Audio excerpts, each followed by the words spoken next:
Channel study beyond classes. This is your mentor Rohit Sengar.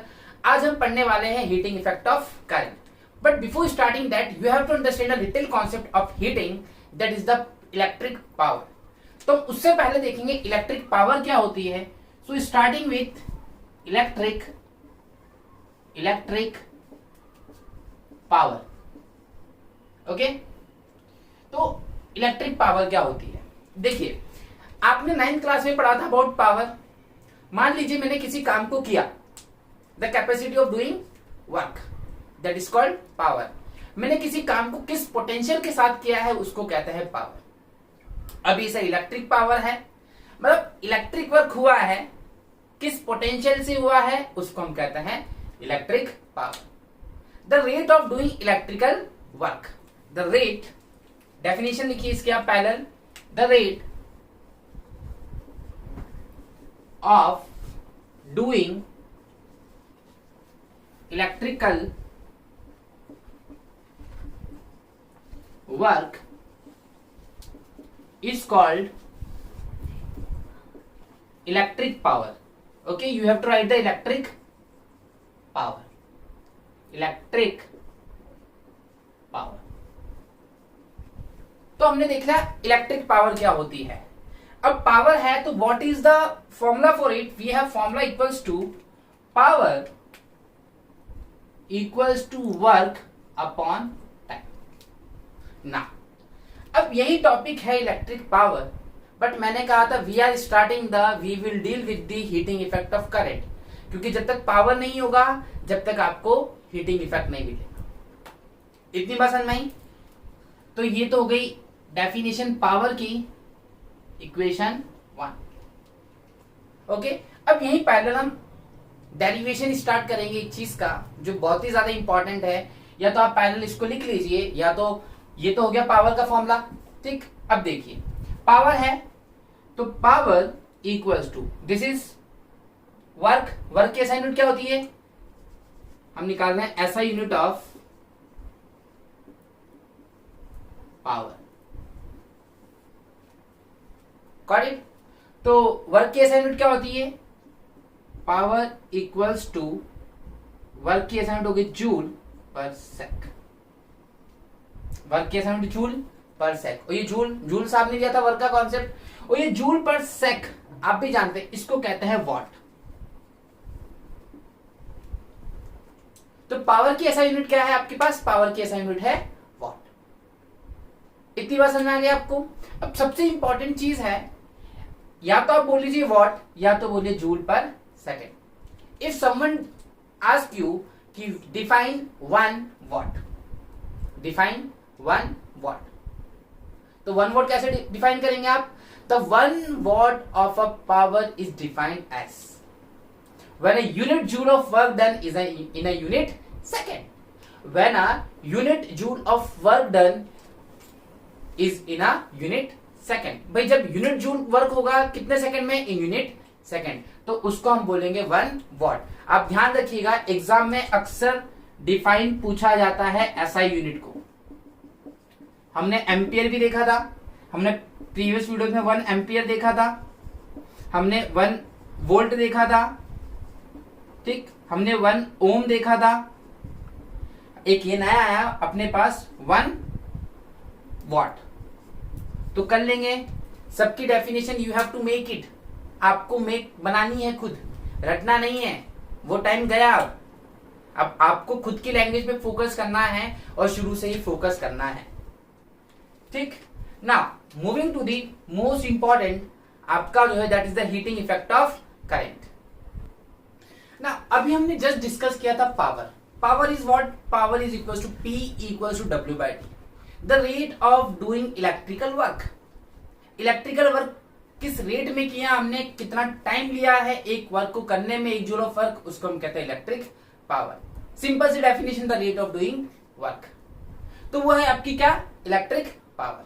अब electrical power तो आपने पढ़ लिया ना। इलेक्ट्रिकल पावर से एक बहुत इंपॉर्टेंट कॉन्सेप्ट निकल के आता है, that is called heating effect of current और जूल्स लॉ ऑफ हीटिंग। मैंने जूल्स लॉ ऑफ हीटिंग को रेड पेन से लिखा हुआ है, इसलिए लिखा है क्योंकि एग्जाम में सीधा सीधा इस तरीके से पूछा जाता है। तो सबसे इंपॉर्टेंट चीज जो आपने जस्ट पढ़ी बाय डेफिनेशन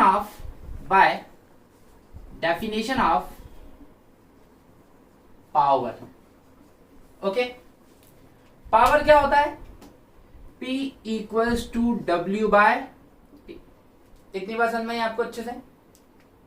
ओके, ये है आपका इक्वेशन बांध दिया। आप सबको पता है ये इसलिए ज्यादा इंपॉर्टेंट है, आपने जितने भी फॉर्मूले इस चैप्टर में पढ़े हैं सब आपके सामने यूज होने वाले हैं इस डेरिवेशन में, इसलिए बहुत ज्यादा इंपॉर्टेंट, सीबीएसई का बहुत फेवरेट है। मतलब ये मान लीजिए एग्जाम में 2 साल पहले ही क्या हर साल आ रहा है जूल्स लॉ ऑफ हीटिंग से क्वेश्चन, या तो न्यूमेरिकल आएगा या तो रिलेशन आएगा, नहीं तो एमसीक्यू में तो आपको मिलेगा ही मिलेगा कि what is the expression for the Joule's law of heating, तो हम उसको ही डिराइव करना है। तो power equal to W by T. अब आप देखिए पोटेंशियल डिफरेंस का फॉर्मूला क्या था? Potential difference equals to work upon Q. भाई क्या है? रेट ऑफ डूइंग वर्क किया हमने, एक यूनिट चार्ज को लेके गए तो दूसरे पॉइंट पे, यही तो था electric potential, sorry potential difference. Okay, तो ये पोटेंशियल डिफरेंस की बात कर रहा हूं। तो पोटेंशियल डिफरेंस का फॉर्मूला ले लिया आपने, यहां से निकाल लीजिए W, तो V into Q equals to W, ये आ गया। डालिए इधर, फॉर्मूला क्या हो गया? V Q equals to T। इतनी बात समझ में आई? दूसरी चीज समझ में आई? सिंस, अब देखिए since Q by T, current का फॉर्मूला क्या होता है? ये होता है। तो सर मैं लिख सकता हूं इसकी जगह बिल्कुल, तो ये लिख दूं P इक्वल्स टू वी आई। इतनी बात समझ में आई? आई पहले पावर का फॉर्मूला था वर्क बाय टाइम, W की वैल्यू निकाल लिया आपने by the definition of potential difference. ठीक है, पोटेंशियल डिफरेंस आपने निकाल लिया, फिर डाला W के जो, तो VQ हो गया। फिर आपने by definition of current I equals to QT, आप लिख सकते हैं बाय डेफिनेशन ऑफ, यहां लिख लीजिए bye definition of potential difference. देखिए बाय डेफिनेशन ऑफ V, यहां पे लिख लीजिए bye definition of I। Okay, इतनी चीज नहीं, तो एक और फॉर्मूला आ गया पावर का, ये बहुत इंपॉर्टेंट फॉर्मूला है, इससे न्यूमेरिकल आते हैं। रिमेंबर वन थिंग, पावर का ये फॉर्मूला भी है, ये फॉर्मूला भी। मैं बिल्कुल एक सेपरेट वीडियो बनाऊंगा कि न्यूमेरिकल्स को सॉल्व कैसे करना है, एक स्मार्ट अप्रोच क्या होना चाहिए, तो आप उस वीडियो को जरूर देखिएगा। तो P इक्वल्स टू वी आई, यहां से न्यूमेरिकल आता है। अब मैं बात कर रहा हूं पावर की। ओके, मान लीजिए किसी सोर्स से हीट जनरेट होती है, पावर जनरेट होती है टाइम टी, तो यहां पे जो पावर है, ठीक, पावर इज रिलीज्ड, पावर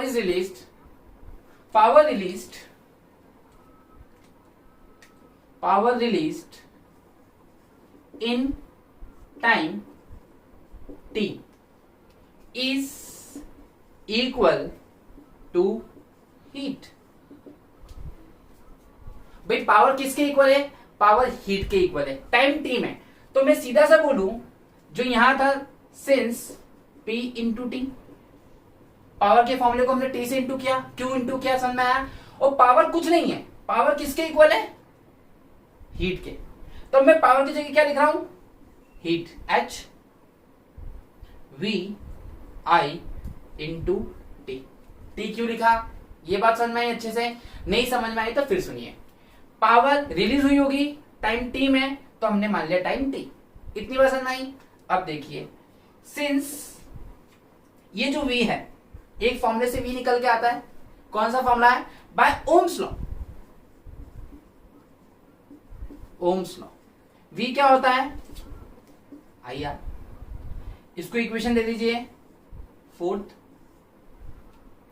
तो V इक्वल्स टू IR होता है, तो ये H इक्वल्स टू V की जगह आपने रखा IR into I into T. Okay, I into I square into R into T, ये आपका फॉर्मूला बन गया Joule's law of heating. The equation fifth is formula or expression is expression for Joule's law of heating. ये जो fifth है ये है हमारा इंपॉर्टेंट, और यही कॉन्सेप्ट लेके आता है जूल्स लॉ ऑफ हीटिंग. अब एग्जाम में क्वेश्चन कैसे आते हैं? पहला क्वेश्चन तो एग्जाम में ये आता है कि derive expression for joules law of heating. निकाल लेंगे पूरा derivation.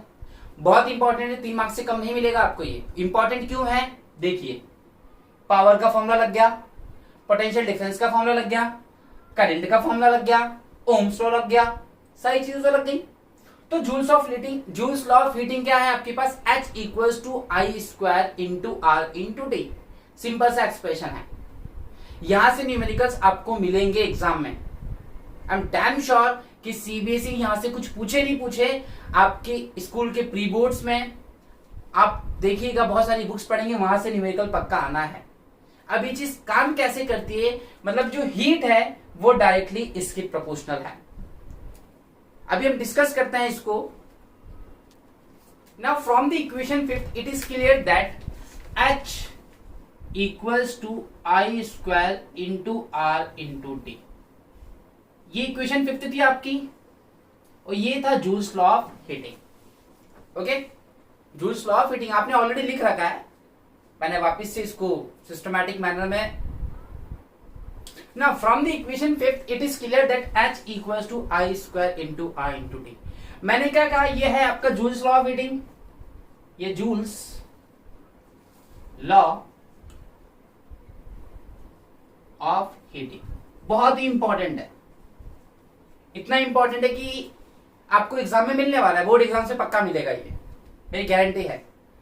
H equals to I square into I into T मिला, तो मैं ये बोल सकता हूं factor on which Joule's law of heating depends. आपने इतनी फिजिक्स पढ़ी है, मुझे नहीं पता कि आपने मुझसे कितनी पढ़ी है कितनी नहीं पढ़ी है. अगर आपने मेरी प्रीवियस वीडियोस देखी होंगी तो मैं ये कह सकता हूं कि आपकी फिजिक्स बहुत स्ट्रांग होने वाली है, या हो चुकी होगी अब तक. तो मैंने आपको बताया भी था पहले प्रीवियस वीडियोस में अपनी कि जो ये फॉर्मुलेज हैं, ओके, आप सोच रहे होंगे तारीफ कर देना खुद की कोई बात नहीं, चलता है कभी कभी. अपनी भी तारीफ क्या करो आप लोग, इट्स गुड फॉर हेल्थ. बहुत खुशी मिलती है तारीफ करने पे, एक मोटिवेशन मिलता है अंदर ही अंदर. ठीक है, now back to the point. ठीक है, तो factor on which the Joule's law of heating depends. Actual में क्या होता है, जो फॉर्मूला होता है वही फैक्टर होता है. अब देखिए, H किस किस पर डिपेंड है? H डायरेक्टली प्रोपोर्शनल है आई स्क्वायर के, मतलब करंट के. ओके, इतनी बात नहीं. फिर H डायरेक्टली प्रोपोर्शनल है R के. R मतलब रेजिस्टेंस. H डायरेक्टली प्रोपोर्शनल है T के. T मतलब टाइम. तो 3 फैक्टर हो गए. 3 फैक्टर कौन कौन से हो गए? एक फैक्टर हो गया करंट, दूसरा फैक्टर हो गया रेजिस्टेंस, तीसरा फैक्टर हो गया टाइम. अगर आपसे कोई पूछे कैसे, तो भाई H के डायरेक्टली प्रोपोर्शनल है, इसके भी डायरेक्टली प्रोपोर्शनल है, इसके भी डायरेक्टली प्रोपोर्शनल है. लेकिन सीबीएसई बहुत दिमाग से बच्चों का दिमाग को चेक करती है. वो मतलब एनालाइज करती है कि आपने सिर्फ रट के आए हैं कि पढ़ के आए हैं. रट्टाफिकेशन और समझाफिकेशन में बहुत फर्क होता है. रट्टाफिकेशन वाले ऐसे क्वेश्चन में कंफ्यूज होने वाले हैं, समझाफिकेशन वाले समझदारी से इसका आंसर देंगे. क्वेश्चन ये आता है कि क्या होगा अगर करंट की वैल्यू डबल कर दी जाए, हीट पे क्या असर पड़ेगा? तो आप खुद सोचिए. करंट की वैल्यू डबल की मतलब 2 किया, 2i, तो 2 का स्क्वायर हो गया 4i, तो 4 टाइम्स हो गई. अच्छा, इसकी वैल्यू डबल करिए तो करंट में तो स्क्वायर होगा, मतलब मैंने 3 गुना की तो कितना हो जाएगा? Heat 9 times. और अब आते हैं, ये तो अभी बुकिश बात हो गई, अब आइए प्रैक्टिकल. चलिए, एक इक्विपमेंट का नाम बताइए, सोचिए अपने मन में, जो हीटिंग इफेक्ट पे बेस्ड है.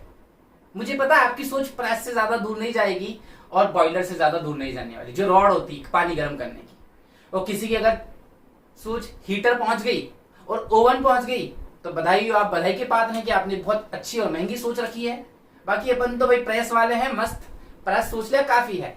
तो आयरन की बात कर रहा हूं। आपने देखा होगा जब आयरन करते हैं तो आप उसको प्लग इन करते हैं, जितना ज्यादा टाइम लेगा उतनी ज्यादा हीट निकलेगी। अब आप आज की टेक्नोलॉजी के क्यों, आज बहुत ऑटोमेटिक आयरन आ गए हैं, पैसा फेंको तमाशा देखो, सीधा सा हाल है ना। अब तो क्या है कि जैसी गर्म होता है तो ऑटोमेटिक एडजस्ट कर लेता है। मैं बात कर रहा हूं वो लोहे वाली हैवी, भाई जितना ज्यादा टाइम दोगे उतना ज्यादा हीट, और जितना ज्यादा हीट होगा उतना ही ज्यादा रेजिस्टेंस होगा, क्योंकि रेजिस्टेंस जितना ज्यादा होगा इलेक्ट्रॉन को अपोज मिलेगा, और जितना ज्यादा इलेक्ट्रॉन को अपोज मिलेगा तो इलेक्ट्रॉन अपनी एनर्जी को कन्वर्ट कर देंगे हीट एनर्जी में, और आपको हीट चाहिए। आपको क्या चाहिए? आपको चाहिए हीट। तो ये चीज यहां से आई। और ये भी आपको पता है कि जब आप लाइक आयरन यूज करते हैं, ओवन यूज करते हैं, रॉड यूज करते हैं, मेनली विंटर्स में, तो दिक्कत देता है वोल्टेज में, बार बार अप डाउन होता है। क्यों होता है? क्योंकि भाई वो करंट ज्यादा ड्रॉ करता है। हीटिंग इफेक्ट के अप्लायंसेस आप यूज करेंगे तो वो ऑब्वियस है कि ज्यादा यूज करने वाला है। तो आपको फैक्टर समझ में आया, और आपको ये समझ में आया कैसे। ऐसे करता है, H is directly proportional to I का square, H is directly proportional to R, H is directly proportional to T। तो ये प्रोपोर्शनल है। बस ध्यान रखिएगा, यहां से क्वेश्चन आता है, वो बोलेगा 4 गुना कर दिया तो क्या हो जाएगा, 4 का स्क्वायर 16 हो जाएगा। हम न्यूमेरिकल्स में करेंगे, डोंट वरी, बट अगर पूछे वो एमसीक्यू में, एमसीक्यू के लिए बहुत इंपॉर्टेंट है, न्यूमेरिकल्स में भी आ सकता है। तो आई श्योर कि आपको ये चीज बहुत अच्छे से समझ में आ गई। तो पहुंचते हैं, मूव करते हैं, चीजों को देखते हैं और समझते हैं। आपको जूल्स लॉ ऑफ हीटिंग बहुत अच्छे से समझ में आया, ये बात ध्यान रखिएगा, ये बहुत ही ज्यादा इंपॉर्टेंट है, हद से ज्यादा इंपॉर्टेंट है आपके एग्जाम के लिए। बोर्ड एग्जाम्स में आपको देखने को ये पक्का मिलेगा। Now moving to the next topic that is related with the power, commercial unit of energy. एक उसको स्टार्ट करने से पहले चीजों को हम एक बार और देख लेते हैं। यह है जूल्स लॉ ऑफ हीटिंग। यहां से क्वेश्चन या तो न्यूमेरिकल आएगा, या तो एक्सप्रेशन आएगा, या तो पूछेगा what is Joule's law of heating. तो according to the Joule's law of heating, ये equals to H equals to I square into R into T। तो जूल्स लॉ ऑफ हीटिंग है क्या? जूल्स लॉ ऑफ हीटिंग एक ऐसा law है जो electric को कन्वर्ट करता है हीट एनर्जी में, और उसका जो फॉर्मूला बनता है वो ये फॉर्मूला बनता है। अब मूव करते हैं। आपने देखा कि पूरी वीडियो बहुत ही ज्यादा इंपॉर्टेंट है, और एक और important topic that we are going to discuss is commercial unit of electrical energy या इलेक्ट्रिक एनर्जी। कमर्शियल यूनिट क्या होती है, पहले बात करते हैं कमर्शियल क्या है। देखिए, आप जो घरों में यूज कर रहे हो डोमेस्टिक है, घरेलू। कमर्शियल मतलब जो बड़े लेवल पे यूज करते हैं इलेक्ट्रिसिटी। आप जब घर पे इलेक्ट्रिसिटी यूज करते हैं तो पावर की जो SI यूनिट होती है वो क्या होती है, वॉट। क्या होती है, वॉट। तो पावर का फॉर्मूला जो था, इधर देखिएगा, by definition of power P equals to V into I, ये था। ओके, तो 1 watt equals to V। V है पोटेंशियल डिफरेंस, V है पोटेंशियल डिफरेंस, और पोटेंशियल डिफरेंस की SI क्या होती थी, वोल्ट, इनटू करंट की एम्पियर, यही होती थी। तो मैं सिंपल सा लिखूं, 1 watt equals to 1 V into 1A। इतनी बात समझ में आई? पक्का? आई होप ये बात समझ में आ गई आपको अच्छे से। बट ये जो वॉट है ये बहुत छोटी SI यूनिट है। मतलब घर में यूज करना हो तो ठीक है, चलता है, लेकिन बड़े लेवल पे यूज करना हो तो नहीं चलता है। बड़े लेवल पे यूज करना हो तो नहीं चलता, तो हम यूज करते हैं commercial unit of energy. Again CBSE का फेवरेट क्वेश्चन, सीधा सीधा सीबीएसई पूछती है कि भाई तुम तो बता दो ये हमें कि कमर्शियल यूनिट ऑफ एनर्जी क्या है। तो कभी भी ध्यान रखना, पावर की SI यूनिट वॉट है, लेकिन कमर्शियल यूनिट ऑफ एनर्जी होती है किलो वॉट आर।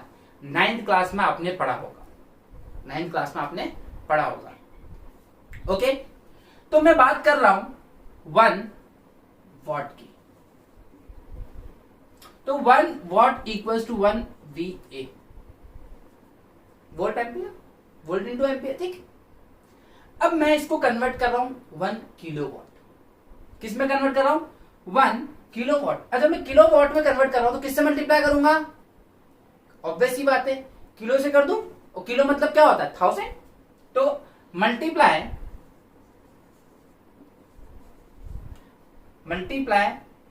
इक्वेशन 1 और बाय 1000, तो ये हो गया किलो वॉट इक्वल्स टू 1000। इतनी बात समझ में पक्का, 1000 into volt into ampere, got it. ये तो हो गया किलोवाट। अब मैं किससे मल्टीप्लाई करूंगा, अब मैं मल्टीप्लाई करूंगा आर से, multiply by hour, H R. तो जैसे मल्टीप्लाई किया तो 1 किलो वॉट, देखो यहां वेरिएबल आ रहा है, यहां पे उससे hour, H R equals to 1 घंटे में कितने मिनट 60, 1 मिनट में कितने सेकंड 60, तो ये हो गया आपका 1000 इंटू 60 इंटू 60, तो 1 kilo watt hour equals to 1000 into 6 00, solve करें। अच्छा power is nothing but watt, power क्या होती है जूल होती है। पावर की असाइनमेंट क्या थी, आपने वॉट पढ़ी थी, और आपने देखा होगा that power is equals to heat, और हीट की असाइनमेंट क्या होती है जूल, तो मैं यहां जूल लिख दूं। जूल क्यों लिखा, कंफ्यूजन तो नहीं है, क्योंकि भाई पावर किसके टर्म्स में निकल रही थी, इन टर्म्स ऑफ हीट, और हीट क्या थी आपकी, हीट थी आपकी जूल, हीट की असाइनमेंट जूल, तो मैंने यहां जूल लिख दिया। अब इसको थोड़ा सॉल्व करना है, तो 1 kilo watt hour equals to, देखिएगा 36, 3 और 5 0, इतनी बात समझ, जूल, गॉट इट। कभी भी ध्यान रखिएगा जब आप जाएंगे 11th क्लास में और 9th में, अगर आपने लेक्चर्स देखे हो तो आपने सिग्निफिकेंट फिगर्स पढ़े होंगे।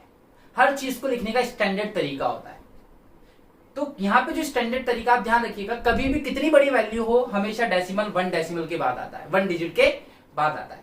तो मैं डेसिमल लगा रहा हूं 1 डिजिट के बाद, तो 1 kilo watt hour equals to, तो ये हो जाता है 3.6 इंटू 10 की पावर, सोचिए क्या होगा 6, यहां से याद रखिए 3.6 है तो 10 की पावर 6। अब आप सोच रहे हैं 6 कैसे, जूल।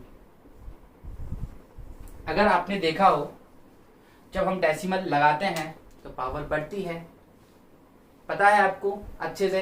तो मैंने क्या किया, 5 ये थे, ऑब्वियसली सोचिए जब हटाएंगे आप इसको तो 1 डेसिमल कम हो जाएगा ऑटोमेटिक, तो मैंने इसको लिख दिया इस फॉर्म में। और याद करने का तरीका आपसे मिलता है, 3.6 है इंटू 10 की पावर 6, तो this is the commercial unit of energy.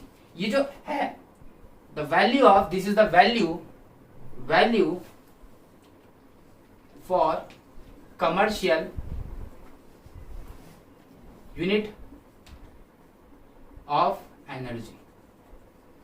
आपको एमपीएससी एग्जाम्स, कॉम्पिटिटिव एग्जाम में सीधा सीधा पूछा जाता है कि कमर्शियल यूनिट क्या है, तो सबसे पहली चीज कमर्शियल यूनिट क्या है, 1 किलोवाट आर है।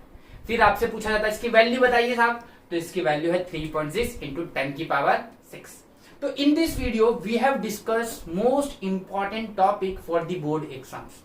आई होप आपने सारी चीजें समझी होंगी और सारी चीजों को प्रैक्टिकल देखा होगा, आपने कॉन्सेप्ट्स को समझा है, और ये जो कॉन्सेप्ट्स है ये बोर्ड एग्जाम्स के लिए बहुत इंपॉर्टेंट है। रही बात इस टॉपिक से न्यूमेरिकल्स आते हैं, we will make a separate video for that. आपको वीडियोस मिल जाएंगी, जब ये वीडियो रिलीज होगी तो उसके कुछ दिनों बाद ही आपको वीडियो मिल जाएगी न्यूमेरिकल्स की। I hope you enjoy the video.